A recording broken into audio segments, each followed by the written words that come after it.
सास की जादुई शक्ति। कौशल्या ने एक रात सपना देखा।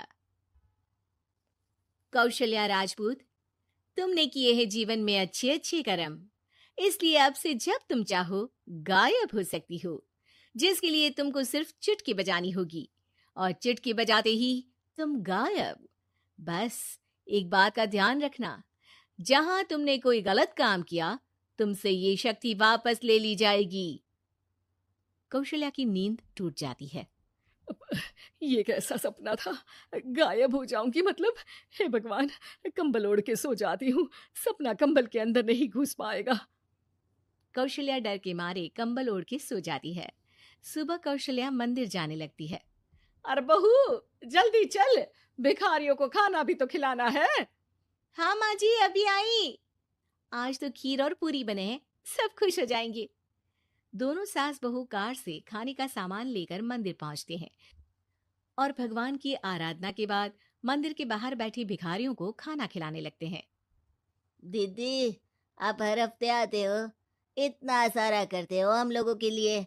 मैं आपके लिए रोज अलग से दुआ मांगता हूँ। ये तो फर्ज है हमारा। दीदी, थोड़ी पैसों की मदद हो जाती तो अच्छा होता। बड़े चौराहे पे मेरी बीवी भीख मांगती है, उसका इलाज करवाना है, 100-200 रुपए लग जाएंगे। कौशल्या उसी वक्त भिखारी को 500 का नोट दे देती है और दोनों सास बहू वहां से लौटने लगती हैं। तभी कौशल्या को कोई शंका होती है। अब बहू रुक, तो मैं अभी आई। कौशल्या वापस वहीं जाती है तो देखती है कि भिखारी वहां है ही नहीं। कौशल्या को रात का सपना याद आता है। वो चुटकी बजा के गायब हो जाती है और सीधे भिखारी के पास पहुंचती है, पर भिखारी को वो दिखाई नहीं देती। कौशल्या देखती है कि भिखारी उन पैसों से शराब खरीद रहा है और कौशल्या उसे वहीं एक चाटा मारती है। अरे कौन है बे? एक और चाटा पड़ता है। अरे कौन है? कौन है? हिम्मत है तो सामने आओ। भिखारी को झूठ बोलने पर तड़ातड़ चांटे पड़ते हैं। वो वहां से भाग खड़ा होता है।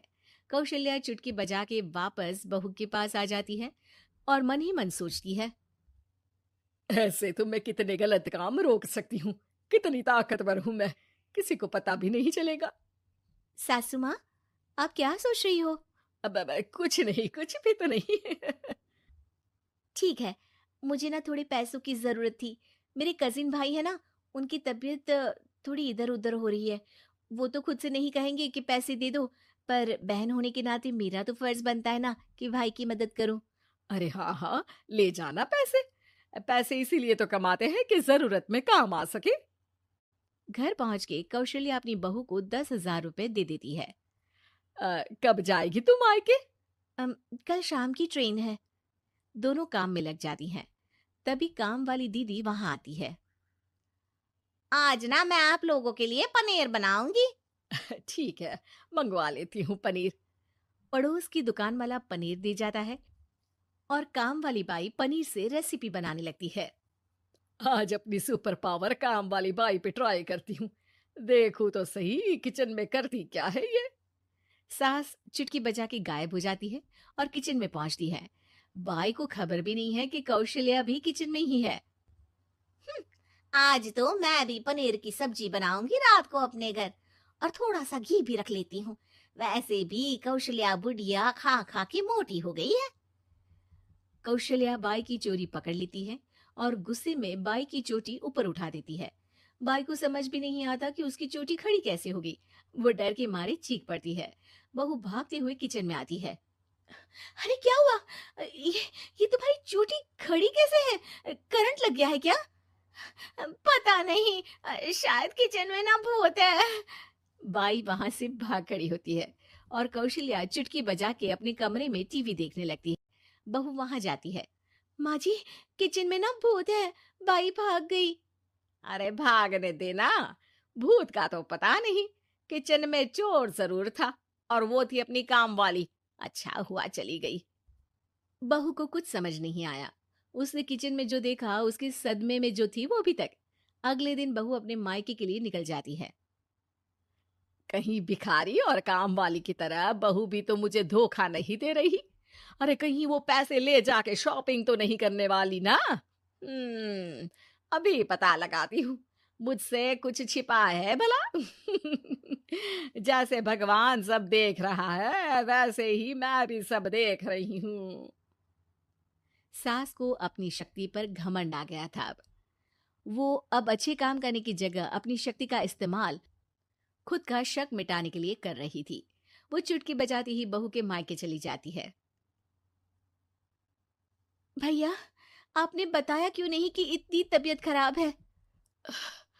अरे तेरी सास बूढ़ी हो गई है, इतना भला काम करती है, उनकी मदद कौन करता है? यहाँ तो और भी लोग हैं ना। भैया, मेरे पास कुछ पैसे हैं, आप दूसरे डॉक्टर को दिखा दीजिए ना। अरे मुझे लगता है कि मेरा टाइम आ गया है, मुझे जाना होगा।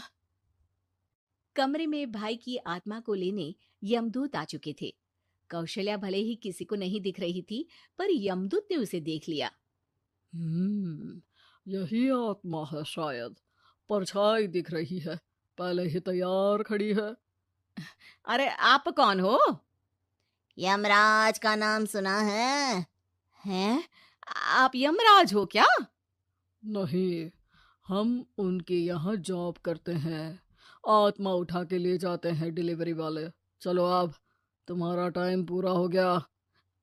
अरे आप शायद ना वो बिस्तर पर पड़े आदमी की आत्मा को लेने आए हो। मैं तो बस यहाँ देखने आई थी कि मेरी बहू कहीं मुझसे पैसे लेकर शॉपिंग करने तो नहीं चली गई ना। मतलब तुम्हारे पास शक्ति है गायब होने वाली? हाँ, तुम ऐसे तुच्छ काम में उपयोग कर रही हो ऐसी दिव्य शक्ति का। अब तो तुमको ही लेके जाऊंगा। अरे नहीं नहीं, कल मुझे किटी पार्टी में भी तो जाना है। अब नरक में ही करना किटी पार्टी। नहीं नहीं नहीं। 3 बार नहीं क्यों बोल रही हो? टीवी सीरियल चल रहा है क्या एकता कपूर का? अरे प्लीज मुझे जाने दो।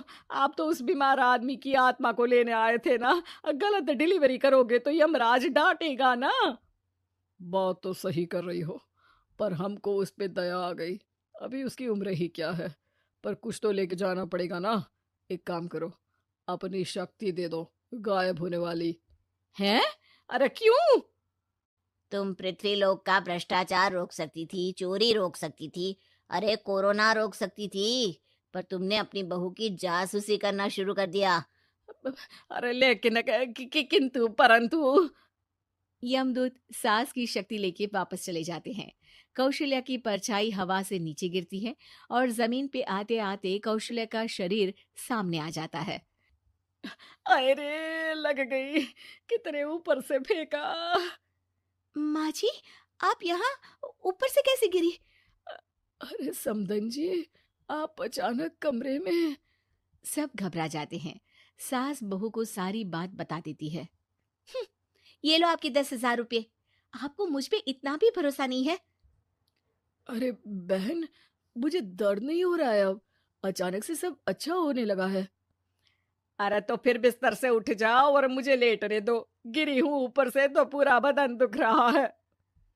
भाई को तो यमदूत ठीक करके जाते हैं, पर कौशल्या देवी दर्द के मारे बिस्तर पर आ जाती हैं।